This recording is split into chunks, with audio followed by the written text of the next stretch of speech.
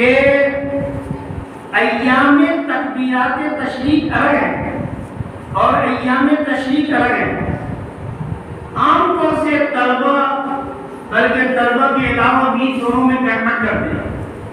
ایام تکبیرات تشریق الگ ہیں اور ایام تشریق الگ ہیں. ایام تکبیرات تشریق کون ہیں؟ 9 10 11 12 13. یہ 5 دن ایام تکبیرات تشریق اور ایام تشریق 3 دن ہیں 11 12 13. ایام تکبیرات تشریق 5 دن ہیں اور ایام تشریق صرف 3 دن ہیں 11 12 13.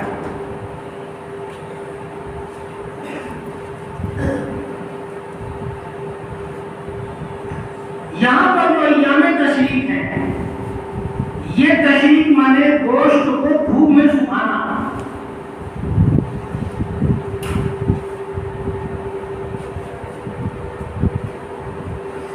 عرب میں فریز یا فریزر نہیں ہوتا تھا. شروع اسلام میں صحیح حدیثوں میں بلکہ علامہ محمد ابن علی شوکانی جن کو میں کانٹے والے کہتا ہوں انہوں نے قربانی کے صرف 3 دن جائز ہونے کی دلیل کے طور پر یہ بیان کیا ہے کہ شروع اسلام میں قربانی کا گوشت 3 دن تک کھانے کی اجازت ہے.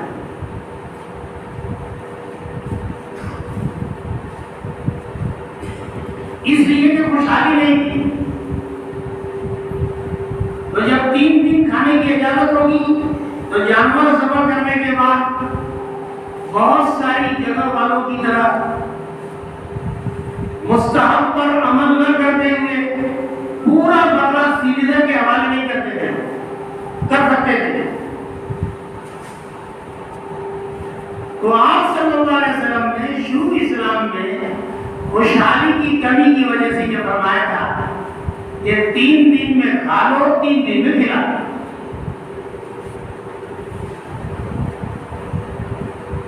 لیکن جب خوشحالی آئی تو حضرت نے یہ حکم منسوخ کر دیا بعد کے حکم سے اور فرمایا کہ اب جو ہے قربانی 3 دن کے بعد بھی آپ استعمال کر سکتے ہیں.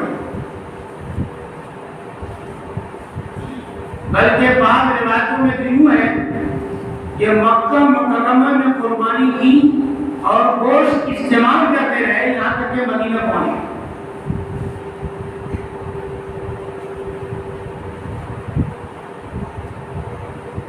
تو بہرحال میں یہ کہنا چاہتا تھا کہ قربانی کے تعلق سے یہ 5 مسلک ہیں.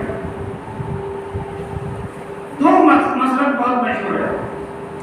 مسلک نمبر 1 3 بزرگوں کا امام ابو حنیفہ امام مالک امام احمد بن حنبل اور چند صحابہ حضرت عمر حضرت علی کرم اللہ وجہہ حضرت عبداللہ ابن عمر حضرت انس بن مالک حضرت عبداللہ ابن عباس. ان تمام بزرگوں کے فتاوے موجود ہیں کہ قربانی 3 دن ہو سکتے ہیں. آپ لوگ اصول حدیث میں پڑھیں گے کہ اگر صحابی دین کے کسی ایسے مسئلے پر روشنی ڈالتا ہے جو مسئلہ عقلی نہیں ہے قیاسی نہیں ہے تو بظاہر یہ ہے کہ کوئی صحابی حضرت کی اطلاع و خبر کے بغیر کوئی فتویٰ نہیں دے سکتے. اور ظاہر ہے کہ قربانی کے ایام اور دینوں کا مسئلہ ایک نہایت اہم دینی مسئلہ ہے. اگر ان بزرگوں کے فتاوی موجود ہیں کہ قربانی کیا ہے 3 دن تک ہو سکتی ہے تو گویا حدیث مرفوع بھی موجود ہے. یقیناً ایک حدیث میں ہے کہ ایام التشریق کلھا ایام ذبح، ایام التشریق کلھا ایام ذبح۔ بہت سارے طلبہ یہ سمجھتے ہیں کہ اس کا ہم جواب دے لیتے ہیں ان کو کہ جب ایام التشریق میں تمام دنوں میں قربانی کر سکتے ہیں تو شاید 9 کو بھی کر سکتے ہیں، 9 ایام تشریق نہیں۔ فقہ میں لکھا ہوا ہے کہ 10 تاریخ کو یوم النحر کہا جاتا ہے، 11 12 یوم نحر بھی ہے اور یوم تشریق بھی ہے، اور 13 صرف یوم تشریق ہے، یوم نحر نہیں۔ تو بہرحال یہ جو 2 اہم مسئلے ہیں، ان مسئلوں پر یہ سمجھنا چاہیے کہ دین کے مسئلے میں ہم سنجیدہ نہیں۔ اب دیکھیے یقیناً حدیث میں موجود ہے کہ افضلھا اولھا، اگرچہ قربانی 3 دن جائز ہے اور 3 دن قربانی ہو سکتی ہے، لیکن افضل ترین دن کیا ہے؟ پہلا دن۔ اسی وجہ سے ہمارے ہندوستان میں بعض علاقوں کے سلفی بھائی سلفی ہونے کے باوجود وہ 4 دن کیا 3 دن کیا وہ ایک ہی دن قربانی ہے۔ وہ کہتے ہیں کہ 3 دن 4 دن قربانی جائز ہے، لیکن ضروری تو نہیں ہے، اور افضل یعنی زیادہ ثواب ملتا ہے پہلے دن والے قربانی میں، اس لیے پہلے دن کر سکتے۔ اچھا بہت سارے سلفی ایسا سمجھتے ہیں کہ شاید پہلے دن سنت ہے، دوسرے دن سنت ہے، تیسرے دن سنت ہے، چوتھے دن فرض ہے۔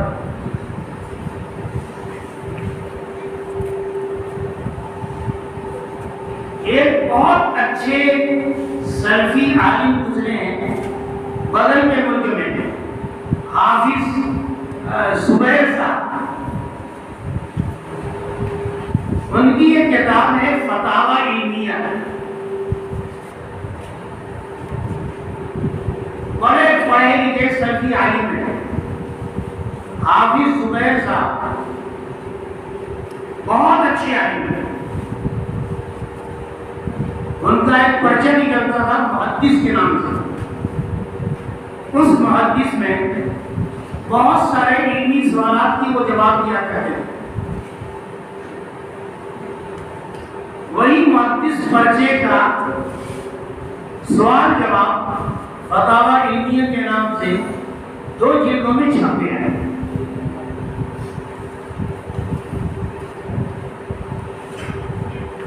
دوسری جلد کے صفحہ 175 پر 5 صفحے میں انہوں نے پوری بحث کی ہے 3 اور 4 کے بارے میں، ایک کے بارے میں نہیں بحث کی انہوں نے،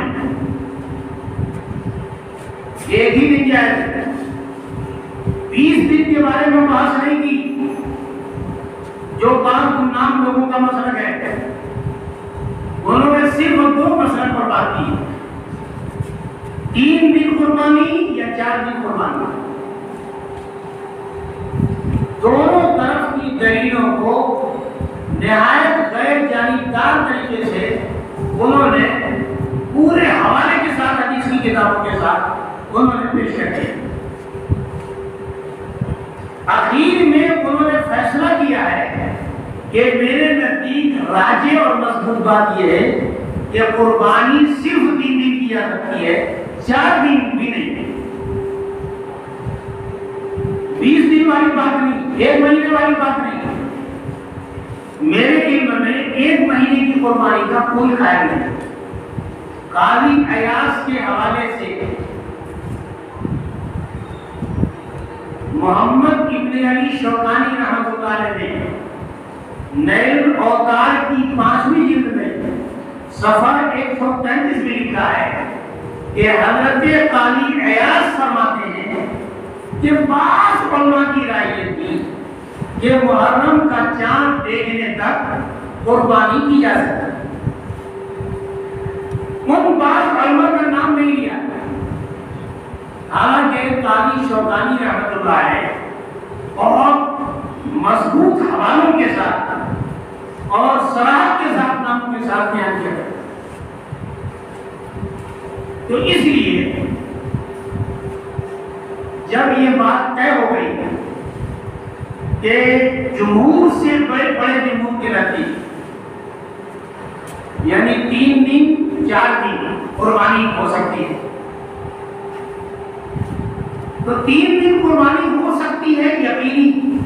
چوتھے دن میں بعض لوگ کہتے ہیں کہ ہو سکتی ہے، بعض لوگ کہتے ہیں نہیں. جو لوگ اس مسلک کے ماننے والے ہیں چوتھے دن میں قربانی کر لیں، لیکن جو 3 دن کے قائل ہیں ان کو صرف 3 دن قربانی کرنا چاہیے. عزیز بچوں، قربانی کے مسئلے میں ایک بہت بنیادی چیز اور بھی ہے. بعض مرتبہ قربانی ہوتی ہے تو قربانی کا جانور کہیں ہوتا ہے اور قربانی کرنے والا کہیں اور ہوتا ہے.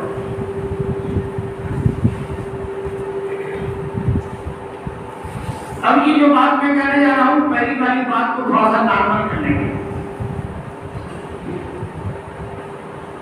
بعض مرتبہ قربانی کا جانور کہیں اور ہوتا ہے اور قربانی کرنے والا کہیں اور ہوتا ہے.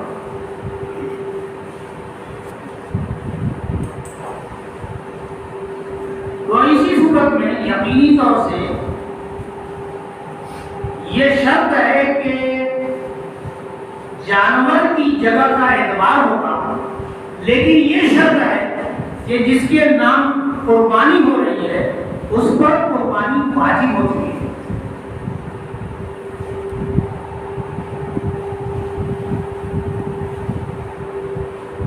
میں یہ بتانا چاہتا ہوں کہ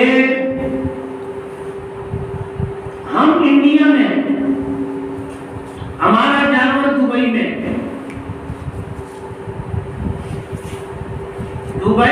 10 ذی ہو چکی. جانور کے اعتبار سے قربانی کرنے کا ٹائم ہو چکا، لیکن چونکہ ہم انڈیا میں ہیں اور انڈیا میں 9 تاریخ ہے تو ابھی ہم پر قربانی واجب ہی نہیں ہے. تو جب ہماری اوپر قربانی واجب نہیں ہوئی ہے تو 9 تاریخ کو انڈیا میں ہمارے رہتے ہوئے دبئی میں اگر ہمارا جانور ہمارا بیٹا کر رہا ہے تو ہماری قربانی نہیں.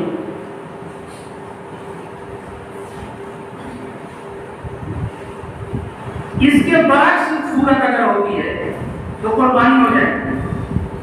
برعکس کا مطلب یہ ہے کہ بچہ دبئی میں موجود ہے، جانور انڈیا میں موجود ہے، انڈیا میں 12 تاریخ ہے، قربانی کا دن موجود ہے، اور دبئی میں 13 تاریخ موجود ہے. دبئی میں قربانی نہیں ہو سکتی اس لیے کہ 13 تاریخ ہے، لیکن چونکہ دبئی میں رہنے والا بیٹا 10 11 12 گزار چکا ہے، ہو چکا ہے، اس کا قربانی اس پر واجب ہو چکی ہے. تو قربانی واجب ہو چکی، جانور انڈیا میں موجود ہے اور انڈیا میں ابھی 12 ذی الحجہ موجود ہے، اس لیے بلا تکلف قربانی ہو سکتی. اس میں کوئی اشکال نہیں.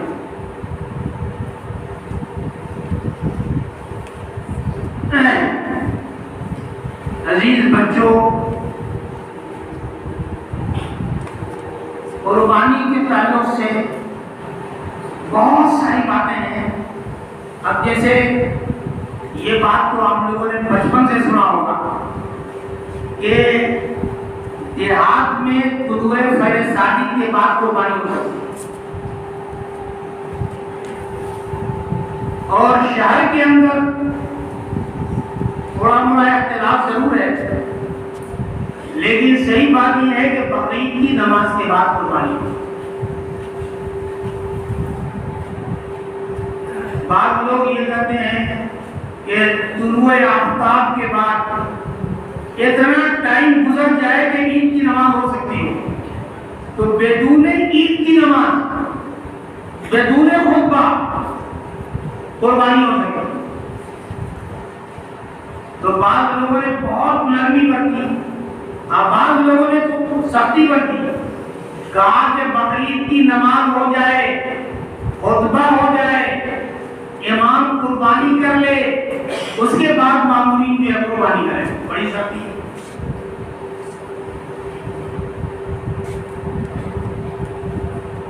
اگر کسی وجہ سے شہر کے اندر بقرعید کی نماز ہی نہیں ہو پا رہی ہے کسی وجہ سے، تو اسی صورت میں پہلے دن قربانی زوال کے بعد کی جا سکتی ہے۔ قربانی کے جو مسائل ہیں، فضیلت تو میں نے بتایا ہی ہے۔ اگر میں ایک حدیث اور بھی آپ لوگوں نے پڑھی ہوگی کہ من اراد منکم ان یضحی، من اراد منکم ان یضحی، عام طور سے لوگوں نے اس سے یہ سمجھا کہ شاید یہ قربانی واجب نہیں، سنت ہے اور ضروری نہیں ہے۔ اصل میں اس حدیث کا یہ پہلو زیادہ زیر بحث نہیں ہے، دوسرا والا پہلو ہے کہ اگر آپ پر قربانی واجب ہے اور آپ کے نام سے قربانی ہونی ہے، تو اسی صورت میں اللہ حکم آپ سے متعلق، اور وہ حکم یہ ہے کہ آپ چاند دیکھنے کے بعد 10 تاریخ تک آپ اپنا کوئی بال نہیں کاٹیں گے، ناخن نہیں کاٹیں گے۔ اس حدیث میں اصل میرے پہلو وہ دوسرا ہے کیا کہ جن کے نام قربانی ہونی ہر آدمی کے لیے ضروری نہیں، بلکہ ان لوگوں کے لیے مستحب ہے، واجب نہیں، فرض نہیں، سنت نہیں، بلکہ صرف مستحب ہے۔ جن کے لیے مستحب ہے ان کے لیے جن کے نام سے قربانی ہوگی، ان کو ذی الحجہ کا چاند دیکھنے کے بعد بال نہیں کاٹنا ہے، ناخن نہیں کاٹنا ہے۔ لیکن اس میں بھی تفصیل ہے کہ اگر جو ہے یعنی بعض غیر ضروری بال مدت زیادہ ہو چکی ہو، تو ایسی صورت میں یعنی مستحب کو چھوڑ کر کے آپ اس ضروری عمل کو انجام دیں گے اور بال کو کاٹیں گے۔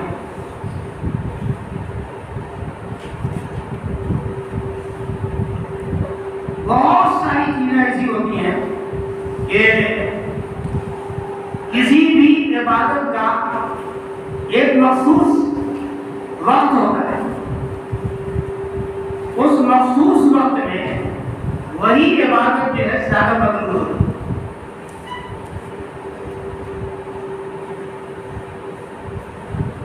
جیسے تلاوت آپ کسی وقت نہیں کر سکتے،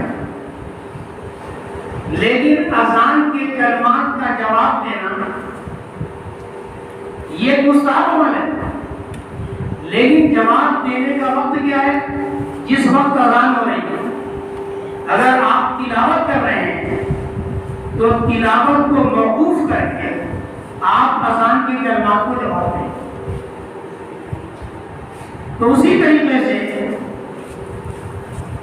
3 دنوں میں حدیث میں آتا ہے کہ بقرعید کے 3 دنوں میں اللہ رب العزت کو سب سے محبوب جو عمل ہے وہ کیا ہے؟ قربانی کرنا۔ عزیز بچوں، ایک بات جو ہے وہ جدید تعلیم یافتہ طبقے کی طرف سے ہر بقرعید کے موقع پر نام نہاد دانش مندی کے نام پر پیش کی جاتی ہے۔ وہ یہ پیش کی جاتی ہے کہ 3 دن میں یا 4 دن میں اتنے جانوروں کو ذبح کرنے کا فائدہ کیا ہے؟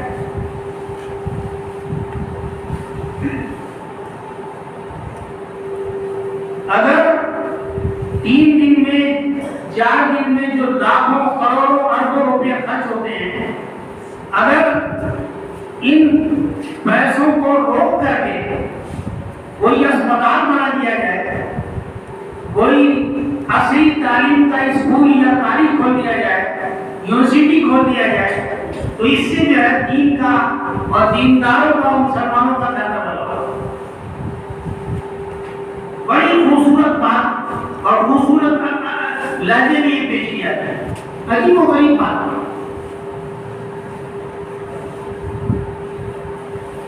قربانی میں اکثر جگہوں پر لوگ کتنا خرچہ کرتے ہیں؟ ایک گھر میں جیسے کہ مثال کے طور پر امام مالک رحمۃ اللہ علیہ کے یہاں کچن پیچھے قربانی، یعنی ایک کچن کی طرف سے ایک قربانی۔ امام مالک رحمۃ اللہ علیہ کے یہاں فی نفر ایک جانور نہیں ہے، بلکہ فی کچن ایک جانور ہے۔ اگر ایک کچن میں، ایک گھر میں 2-4 فیملی رہتی ہے، 2-4 لوگ رہتے ہیں اور سب صاحب نصاب ہیں، تو امام مالک رحمۃ اللہ علیہ کے یہاں ایک جانور پورے گھر والوں کی طرف سے کافی ہو جاتا ہے۔ لیکن امام مالک رحمۃ اللہ علیہ اس میں متفرد ہیں۔ وہ کہتے ہیں کہ حدیث میں ہے علی کل اہل بیت فی کل یوم اضحیٰ، ہر گھر والوں پر سال میں ایک بار ایک جانور ذبح کرنا ہے۔ ہدایت جن لوگوں نے پڑھا ہے وہ پڑھے ہوں گے کہ ہدایت کے مصنف کہتے ہیں کہ اس حدیث کا مطلب ہے کہ ہر گھر کے ہر فرد کی طرف سے ہے ہی نہیں قربانی، گھر کے قیم پر، گھر کے سرپرست پر، گھر کے مالک پر قربانی واجب ہے، ہر فرد پر قربانی واجب نہیں ہے، یہ مطلب بھی نہیں ہے۔ تو میں یہ کہنا چاہتا ہوں کہ امام مالک رحمۃ اللہ علیہ کے قربانی بہت مختصر ہے، کچن پیچھے قربانی، اور ہمارے یہاں ہر صاحب نصاب پر قربانی واجب ہے۔ اگر تمام بچوں کے پاس اگر نصاب کے بقدر پیسہ ہے، وہ الگ مالک نے باقاعدہ، تو ہر بچے کو کرنا پڑے گا۔ اگر آپ کی بیگم بھی نصاب کے بقدر کی مالک ہے تو اسی صورت میں اس پر بھی قربانی واجب ہوگی۔ لیکن بات آ رہی ہے کہ قربانی میں کتنا پیسہ خرچ ہوتا ہے۔ لکھنؤ شہر میں بڑے سے بڑے گھر میں ایک بکرا خرچ ہوتا ہے، زیادہ سے زیادہ بزرگ کے لیے لوگ 2500 میں حصہ لے لیتے ہیں، کتنا پیسہ خرچ ہوتا ہے۔ لیکن شادی بیاہ ہوتی ہے، غریب سے غریب آدمی کی شادی ہوتی ہے تو 3 لاکھ 5 لاکھ 10 لاکھ 20 لاکھ، اور آپ جانتے ہیں کہ کتنے لوگ ایسے ہندوستان میں ہیں وہ کروڑ 16 کروڑ خرچ کرتے ہیں ایک بچی کی شادی۔ اسلام نے تو شادی کو آسان بنانے کی ہدایت دی ہے، چاہے لڑکا ہو یا لڑکی ہو، دونوں کی شادی کو نہایت آسان بنانے کی ہدایت دی ہے۔ لیکن شادی کے تعلق سے اس کو سادہ کرنے پر کوئی بات نہیں، کوئی بھی نہیں۔ جو بات کرتے ہیں وہ بھی جو ہے شادی میں بہت فضول خرچی کرتے ہیں۔ لیکن قربانی کے مسئلے میں یہ بہت زیادہ تکلیف پیش کیا ہے۔ حالانکہ آپ دیکھیں کہ قربانی سے کتنے لوگوں کے روزگار جڑے ہوئے ہیں، قربانی کے ذریعے سے بہت سارے لوگوں کے روزگار جڑے ہوئے ہیں۔ کتنے لوگ سال بھر بکرا پالتے ہیں اور ان کا جو ہے معاش کا ذریعہ ہے، کتنے لوگ پودا پالتے ہیں وہ ان کے معاش کا ذریعہ ہے، کتنے چکوے اور کسائی اس معاش کے اس کاروبار سے جڑے ہوئے ہیں۔ تو یہ قربانی کا مسئلہ یہ بہت اچھے یعنی مسلمانوں کے معاش سے بھی جڑا ہوا مسئلہ ہے، اس میں صرف پیسے ضائع نہیں ہوتے۔ اور 3 دن میں 4 دن میں قربانی کرنے کے نتیجے میں بہت سارے غریب جو سال بھر بکرے کا گوشت کھانے سے محروم رہتے ہیں، اللہ رب العزت اپنے فضل و کرم سے ان 3 دن میں 4 دن میں سال بھر میں بکرے کا گوشت سے جو لوگ محروم رہتے ہیں وہ 3 دن 4 دن میں کھا لیتے ہیں۔ اچھا ایک بات اور بھی بتاؤ، یہ کہنا تصور کرنا کہ 3 دن 4 دن میں قربانی ہوتی ہے، گوشت ضائع ہوتا ہے، کافن ضائع نہیں ہوتا۔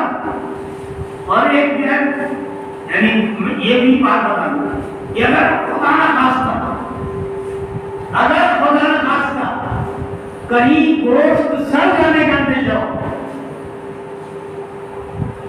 تو پھینکنے کے قابو نہیں ہے۔ اگر جو ہے کہیں پر گوشت کھانے کی کوئی شکل نہیں ہے، کچھ بھی شکل نہیں ہے، تو پھینکنے کے مقابلے میں یہ ہو سکتا ہے کہ آپ اس کو یعنی کسی کو قیمتاً دے دیں اور اس قیمت کو کسی مستحق اور ضرورت مند کو دے دیں۔ اس گوشت کو ضائع کرنے کا کہیں حکم نہیں ہے، ان کی اجازت نہیں، حکم نہیں ہے کہ اجازت نہیں ہے۔ تو اس لیے یہ بھی ایک بہت بڑا فتنہ ہے اور نہایت غلط سوچ ہے کہ صرف دین کے کاموں کے سلسلے میں یہ چیز ہوتی ہے۔ اچھا ذہن میں رہے کہ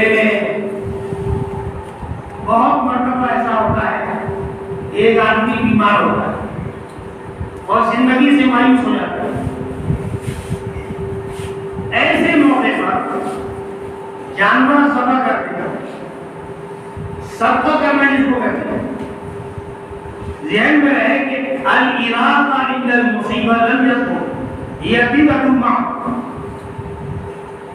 اس موقع پر آپ کو کہنا چاہیے کہ جانور ذبح نہ کرو، آپ جو ہے نقد جو قیمت ہے صدقے کی جو بھی آپ کو کرنا ہے، آپ جو کیا کر سکتے ہیں، آپ کسی غریب ضرورت مند کو دے سکتے ہیں۔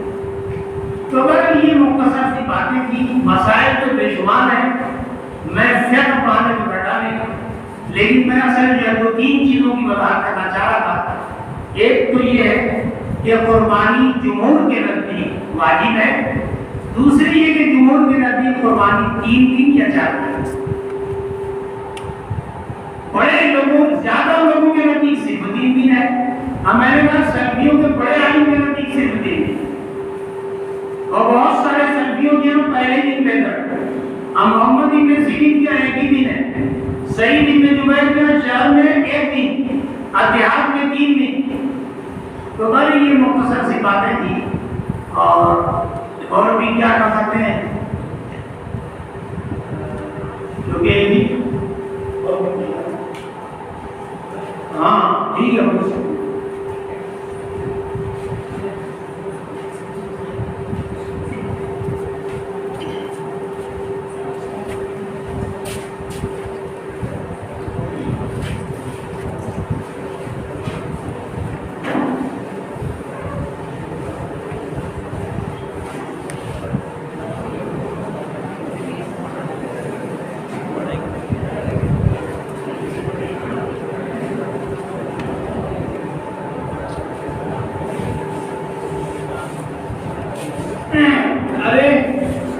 صاحب نے یہ سوال کیا ہے کہ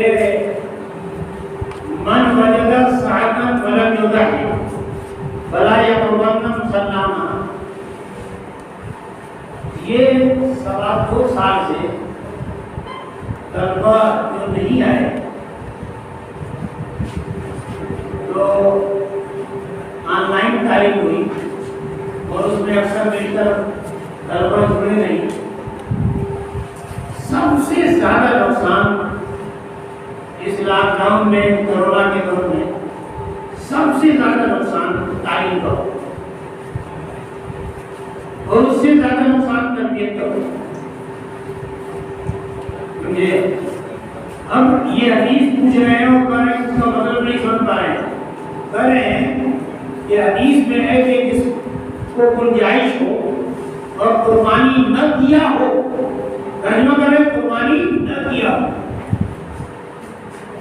جس آدمی کے پاس خوشحالی ہے، صاحب نصاب ہے، قربانی واجب ہے، پھر بھی قربانی نہ کر سکا ہو، ماضی میں نہ کر سکا ہو، یعنی نماز میں آنے سے پہلے نہ کر سکا ہو، تو اس کو جو ہے مسلے میں نہیں آنا، نہیں یہ مطلب نہیں۔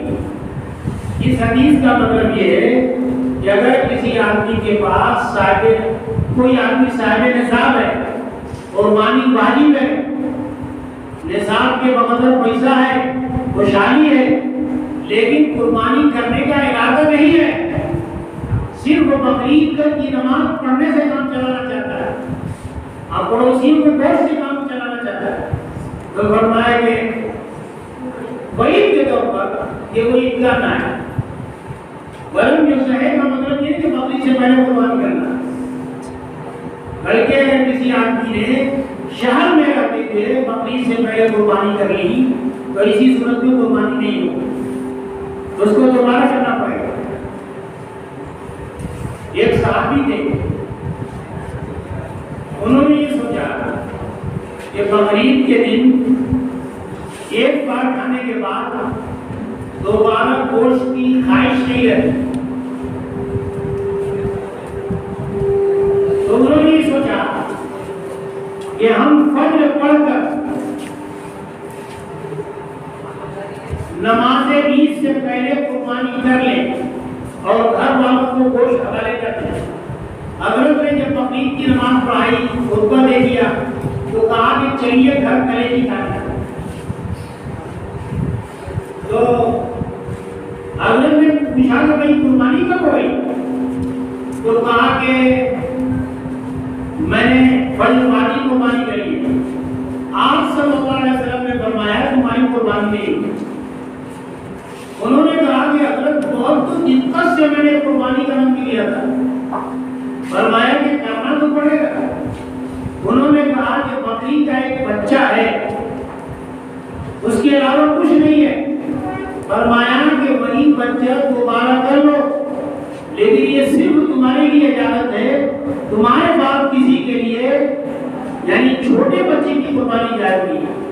اگر کسی آدمی نے بقرعید کی نماز سے پہلے کر لیا تو بقرعید کے بعد اس کو نماز کے بعد اس کو یک سالہ بقرے کی قربانی کرنی پڑے گی۔ آپ جانتے ہیں کہ بھئی بکرے کے اندر یک سالہ ہونا چاہیے، 2 دانت کا ہونا یہ علامت ہے، ضروری نہیں ہے، شرط نہیں۔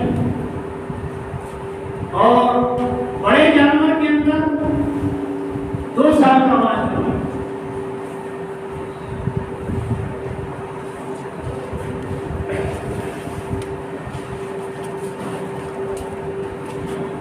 یہ کر رہے ہیں، کسی صاحب نے ایک حدیث نقل کی ہے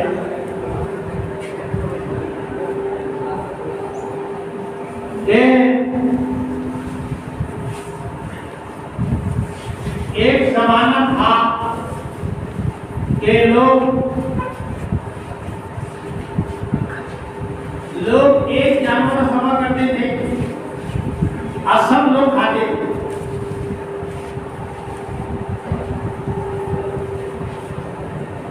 لیکن بعد میں لوگ دکھلاوے کے لیے، فخر کے لیے، ایک دوسرے سے آگے بڑھنے کے لیے قربانی کرنے لگے بہت زیادہ۔ اس کا جواب یہ ہے کہ وہ لوگ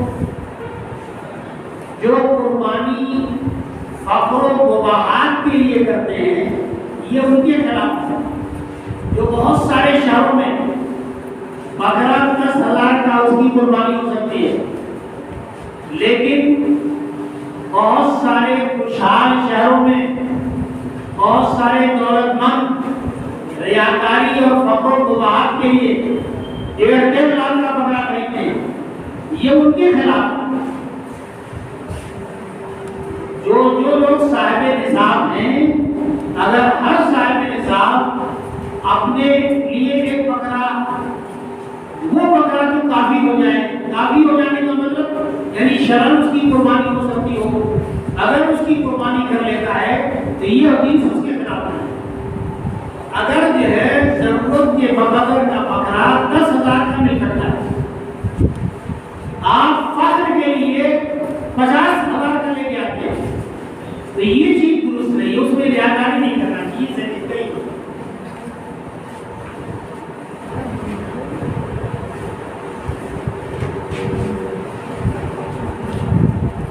دیکھیے یہ جو ہے، یہ کسی صاحب نے پوچھا ہے کہ حنفی شافعی کے حوالے جانور کر دیں، حنفی شافعی کے حوالے اپنے جانور کر دیں، اور شافعی جو ہے اس کی قربانی خراب کرنے کے لیے چوتھے دن کر رہے ہیں، اس کی قربانی ہوگی یا نہیں ہوگی؟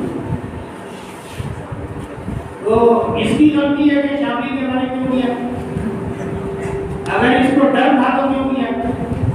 اور اس کی غلطی ہے کہ جب یہ حنفی تھا اور اسی مسئلے کو ماننے والا تھا تو کیوں اس نے چوتھے دن کی قربانی کی؟ تو یہ درست نہیں ہوتا نہیں۔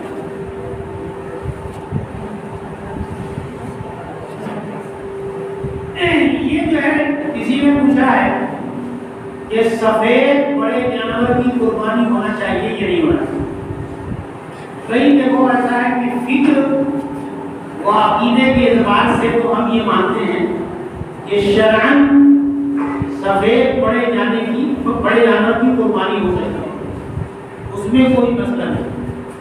لیکن مسئلہ یہ ہے کہ جب سفید بڑے جانور میں فتنے کا اندیشہ ہے، ماحول خراب ہونے کا اندیشہ ہے، فساد کا ڈر ہے، اور یہ کہ ہمارے برادران وطن کو تکلیف بھی ہوتی ہے اور اللہ رب العزت نے اس کا بدل بھی رکھا ہے، تو اسی صورت میں آپ کو اس سے بچنا ہی چاہیے۔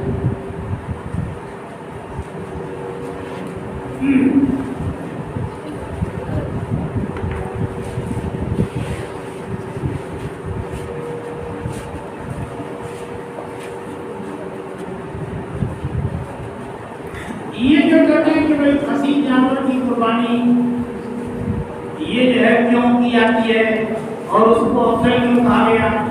اصل میں حدیث میں ہے کہ صح رسول اللہ صلی اللہ علیہ وسلم کب شین حمل ہے موجود ہے۔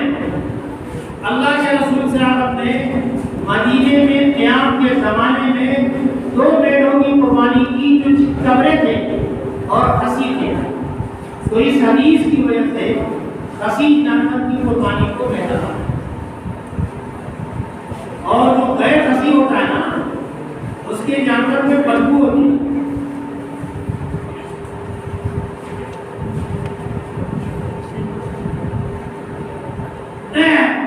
کہتے ہیں کہ کسی پر قربانی واجب نہیں ہے، قربانی کرنے کا ارادہ کرے تو کر لے، اس میں کیا ہے؟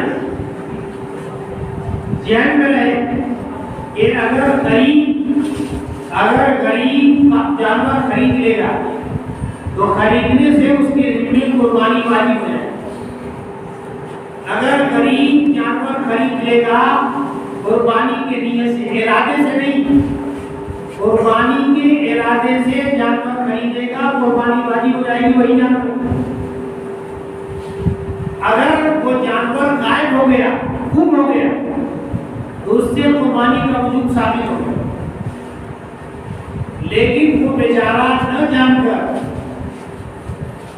ایک اور جانور خرید لائے اور لانے کے بعد پہلا والا جانور بھی مل گیا، تو اسی صورت میں اس بیچارے پر دونوں جانور کی قربانی کرے۔ اگر یہی حال مالدار کے ساتھ ہو تو مالدار کے لیے کسی ایک جانور کی قربانی واجب ہے اور غریب کے لیے دونوں جانور کی قربانی کرتی ہے۔ دیکھیے ایسا ہے کہ حج میں حج کی جانتے ہیں کہ 3 قسمیں ہوتی ہیں، ایک حج قران، ایک حج تمتع، ایک حج افراد۔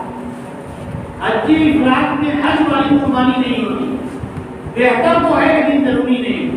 حج قران اور حج تمتع میں حج کی ایک قربانی ہوتی ہے جو حنفیوں کے یہاں دم شکر ہے اور شافعیوں کے یہاں دم جبر ہے۔ دم جمع کا مطلب غریب کھائیں گے، دم شکر کا مطلب سب لوگ کھائیں گے۔ تو بات یہ ہے کہ ایک ان کی بقرعید کی قربانی ہوتی ہے۔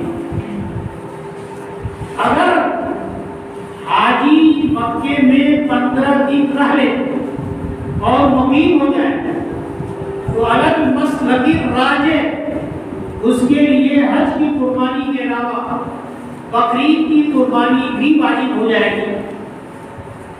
وہ قربانی مکے میں بھی کر سکتا ہے اور اپنے وطن میں بھی کر سکتا ہے۔ ایک کتاب ہے ارشاد الساری حج کے مسائل، اس میں لکھا ہوا ہے کہ بعض علماء کے لیے حاجی کے لیے جیسے بقرعید کی نماز کو معاف رکھا گیا ہے اسی طریقے سے قربانی کو بھی معاف رکھا گیا ہے۔ تو اس مسلک کے اعتبار سے یعنی انفیوں میں بعض لوگ ہیں جن کے نزدیک مقیم غیر مسافر حاجی کے لیے بھی بقرعید کی قربانی واجب نہیں، لیکن حج والی قربانی کو معاف ہے، اور بقرعید والی قربانی وہاں بھی کر سکتا ہے اور وہاں نہیں بھی یہاں کر سکتا ہے۔ ویسے کوئی دام میں قیمت میں کوئی بہت فرق نہیں۔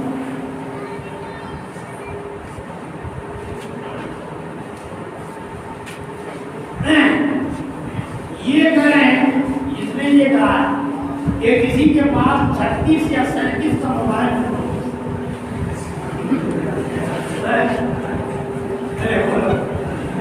یہ استعمال کے لیے اگر ہے تو ٹھیک ہے، ہو جانے دو، بہتر ہے۔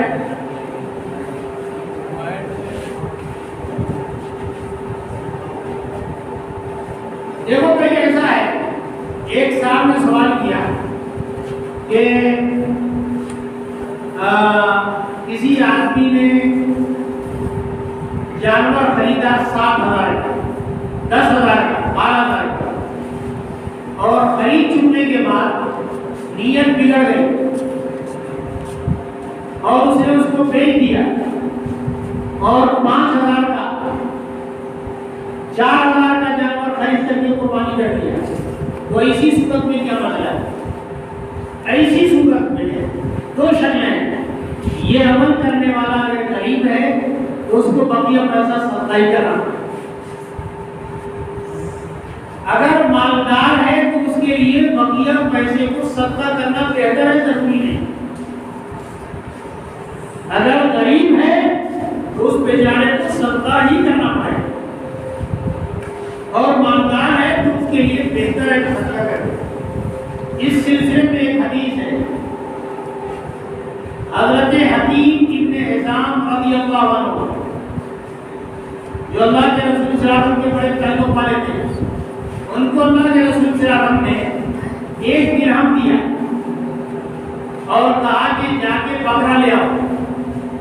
انہوں نے بکرا خریدا، لے کر کے آ رہے تھے، کسی صاحب نے ان سے 2 درہم میں خرید لیا، انہوں نے بیچ بھی دیا۔ اب 2 درہم ہو گیا تو پھر دوبارہ گئے اور 1 درہم کا ایک بکرا لے کے آئے، اور وہ درہم جو 1 درہم حضرت نے دیا تھا وہ بھی واپس لایا۔ آپ صلی اللہ علیہ وسلم نے حضرت حکیم ابن حزام کو برکت کی دعا دی، سمجھداری کی آپ نے، لیکن حضرت نے جانور ذبح کیا اور 1 درہم جو زائد منافع میں مل گیا تھا حضرت نے اس کو جو ہے خیرات کرا دیا، صدقہ کرا دیا۔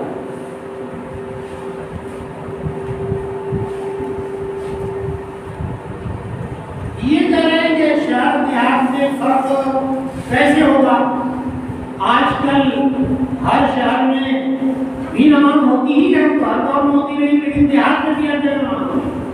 اگر کسی دیہات میں نماز ہوتی ہے، جمعہ ہوتا ہے، عید کی نماز ہوتی ہے، تو عید کی نماز ہونے کے بعد ہی قربانی۔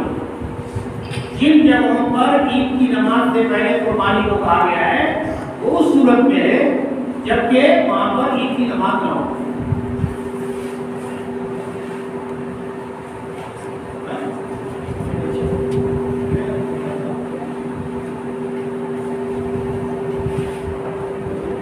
اللہ تعالیٰ سے دعا ہو کہ اس اجلاس کو ہم سب کے لیے مفید بنائے، یہ میں صدر عزیز وفات کے ہم بے حد مشکور ممنون ہے کہ آپ نے اپنا قیمتی وقت ہم طلبا کے لیے فارغ کیا اور ہماری معمولی دعوت پر تطبیق کہا.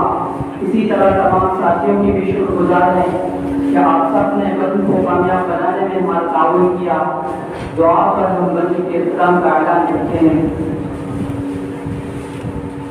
سبحان اللہ و بحمدہ سبحانک اللہم و بحمدک نشہد ان لا الہ الا انت نستغفرک و نتوب الیک.